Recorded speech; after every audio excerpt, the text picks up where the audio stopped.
दोस्तों, आप सभी का हमारे इस यूट्यूब चैनल पर स्वागत है। सामान्य विज्ञान कक्षा छठवीं के अंतर्गत कार्य, ऊर्जा, वर्क एंड एनर्जी के बारे में जानकारी हमने पहले वीडियो के अंतर्गत प्राप्त की है। इसी वीडियो का दूसरे भाग के अंतर्गत हम देखेंगे कि ऊर्जा के विभिन्न रूप कौन कौन से हैं और इस रूपों के उपयोग कहां पर किया जाता है। जैसा कि हमको पता है कि ऊर्जा का सबसे बड़ा स्रोत है सूर्य। ऊर्जा के विभिन्न रूपों के बारे में जानकारी प्राप्त करते समय सबसे पहले देखते हैं यांत्रिक ऊर्जा। देखिए दोस्तों, क्या करेंगे, एक रबड़ का पट्टा लेंगे। अब रबड़ के पट्टे को तान से खींचेंगे, तान कर खींचेंगे तो क्या होगा, एक रबड़ का टुकड़ा लेने के बाद उसको तान कर खींचने के बाद क्या होता है कि गुलेल से रबड़ को तान कर छोड़ देने पर वह पुनः अपनी मूल स्थिति में आ जाता है। इसमें फंसा गया पत्थर दूर चला जाता है। जैसे गुलेल का इस्तेमाल जब हम करते हैं तो गुलेल पर इस्तेमाल करते समय उस गुलेल में जो पत्थर हम रबड़ की सहायता से तानते हैं उसको खींचने पर वह पुनः अपनी मूल स्थिति में आता है और वह पत्थर बहुत दूर तक फेंका जाता है। खिलौने में चाबी देकर उसे छोड़ते वक्त वह चलने लगता है। खिलौने भी जब हम चाबी देखते हैं तो उसको छोड़ते हैं तो वह खिलौना चलने लगता है। ऐसी प्रत्येक क्रिया में विस्थापन होता है, अर्थात कार्य होता है। किसी भी पिंड की विशिष्ट स्थिति अथवा स्थान के कारण उस पिंड में संचित होने वाली ऊर्जा को स्थितिज ऊर्जा कहते हैं। अर्थात किसी भी पिंड की विशिष्ट स्थिति अथवा स्थान के कारण उस पिंड में जो ऊर्जा संचित होते हैं उस ऊर्जा को स्थितिज ऊर्जा कहते हैं।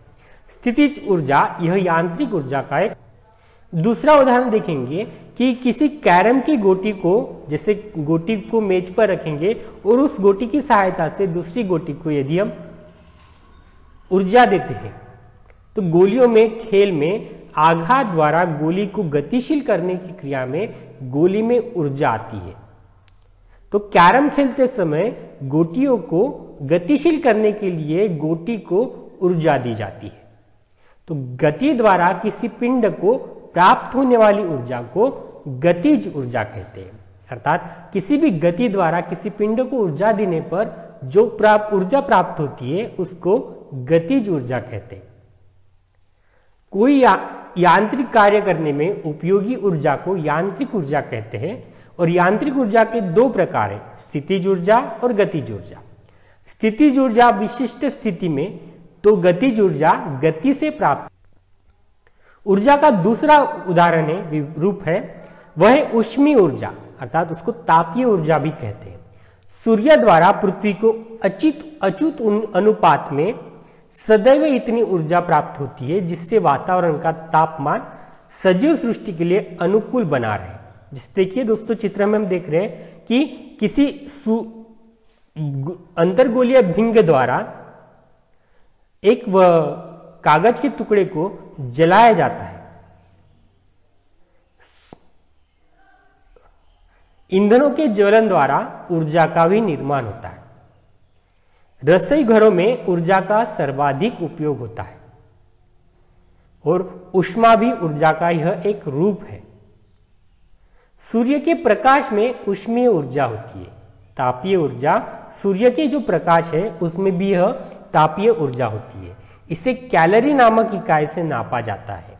इसे कैलोरी नामक इकाई से नापा जाता है। कोई उत्तल लेंस में सूर्य के प्रकाश में किसी कागज के सामने पकड़ने पर अब लेंस को कागज के सामने आगे पीछे ले जाते हैं और कागज पर प्रकाश का छोटा बिंदु लेते हैं।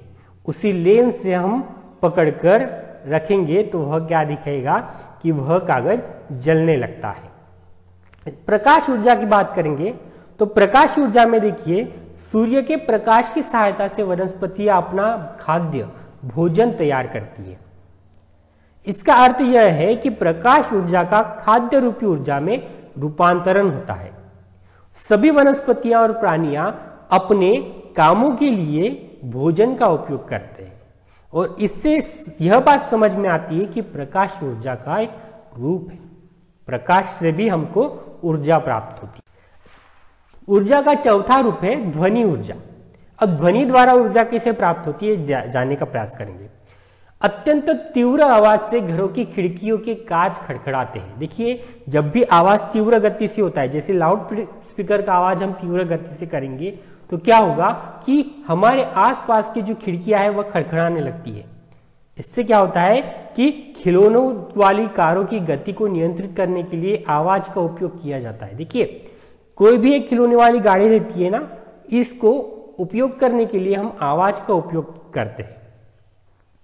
अर्थात ध्वनि यह ऊर्जा का रूप है।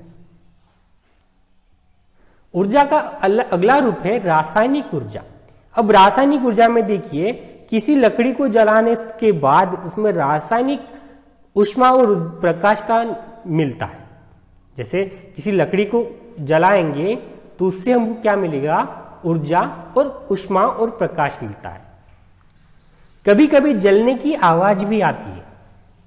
लकड़ी को संचित ऊर्जा रासायनिक अभिक्रिया द्वारा भिन्न भिन्न रूपों से बाहर आती है। जैसे लकड़ी में जो भी ऊर्जा होती है वह रासायनिक अभिक्रियाओं के द्वारा भिन्न भिन्न रूपों में बाहर आती है।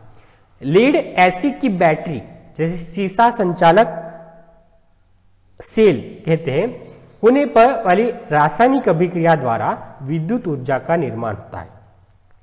रासायनिक अभिक्रिया से प्राप्त होने वाली ऊर्जा को रासायनिक ऊर्जा कहते हैं। देखिए, यांत्रिक ऊर्जा, ऊष्मीय ऊर्जा, प्रकाश ऊर्जा, ध्वनि ऊर्जा, रासायनिक ऊर्जा तथा विद्युत ऊर्जा, ये ऊर्जा के विभिन्न रूप हैं। इन रूपों के आधार पर हम ऊर्जा को पहचान सकते हैं कि कहाँ से हमको यह ऊर्जा प्राप्त होती है। जैसे हमने देखे कि ऊर्जा एक जगह से दूसरी जगह रूपांतरित होती है और सूर्य यह ऊर्जा का प्रमुख स्रोत है।